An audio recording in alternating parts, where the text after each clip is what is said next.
just to sort of delve more deeply into this vitamin D supplementation. So is it vitamin D3? Is there a particular formulation? A lot of the vitamin D supplement formulas, you can get soybean oil type. I mean, does it matter? I mean, how do you approach this? Yes, I could go into detail. I would like to give some little introduction. Sure. Why vitamin D is so potential, if you wish. Of course, yes. I wrote a book chapter about vitamin D in the field of neurology and psychiatry. And my colleagues were very critical because for them, it's too omnipotent. They say it can't be that one substance and even a vitamin is able to influence such many different strengths of branches of metabolism. Yeah. And so to understand, and for them, it's very, very important to give them an explanation why vitamin D is so potent. Yeah. Because it's unbelievable for a normal average doctor that vitamin D could do that. And so the explanation is, well, vitamin D and all the isoforms like cholecalciferol, which is, as you know, the first form of vitamin D built from UVB in the skin. And then it's metabolized with the hydroxylases in the liver to 25 vitamin D. We call it calcidiol. And then it's also metabolized with another hydroxylase in the kidneys or in the target tissues in every cell to calcitriol. And all these forms of vitamin D are so old. The first form, the cholecalciferol, we believe that it's 800 million years old. It's so from the beginning on, when life got complex, like I guess the English word is, you need to correct me if I pronounce it wrong, it's lichen. You know what I mean? Yeah, or I might say lichen, but yeah. Or lichen, yeah. So we could see in lichen that cholecalciferol is already there. And then the diol and the triol is 500 million years old. Yeah. And that's such a long time. And so from the beginning on, when everything got complex, vitamin D played a role in these living organisms. Yeah. And like the adaptive immune system, for example, we believe that it's 400 million years old. So before we create our adaptive, or was created or creates itself, 100 million years ago, diol and triol were already there in these little living substances. Yeah. And another explanation why it's so omnipotent, it's the steroid hormone, or we call it a steroid hormone because the ring is broken, but that really does not matter. So it belongs to a class of hormones, which is a high class of hormones who regulate us. So it could easily pass the membranes without a calculation on the membrane. Is a need for it or not? Like any membrane proteins could get easily blocked by feedback mechanisms or something else, but not the steroids.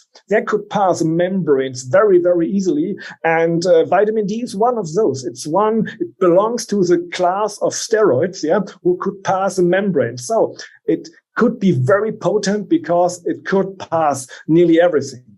And the third explanation why it's omnipotent in our metabolism is it's so cheap. It's built by sun energy on the skin. And if you put all these things together, it's very, very old. Yeah, it's potent because it belongs to a high class hormones, and it's very, very cheap. And that's one explanation why it got into so many different branches of metabolism. Yes, that's the trias. Yes, and if you explain it these ways to our colleagues or to everyone, they get a little bit more a feeling that it's much more like a vitamin. And I could explain a little bit more in detail, but you asked me what form of vitamin D we take. Of course, we take the cholecalciferol. It's the most easiest way to take in, and it's very, very good and easily controlled. So we have in our body the feedback mechanisms. In history, there are many interventions with calcitriol, but to use calcitriol, it's a little bit too dangerous because you could overdose very, very easily, but not with the cholecalciferol if you consider some safety some safety thoughts by using it. Yeah. So we take mainly cholecalciferol. And just to clarify for people on cholecalciferol is considered the vitamin D3 version. Just correct? Yes, Oh, of course. Yes. Okay. It's the D3 version, not the D2. Yes, it's the animal form and not the plant-based form of vitamin D. Yes, of course. Yes.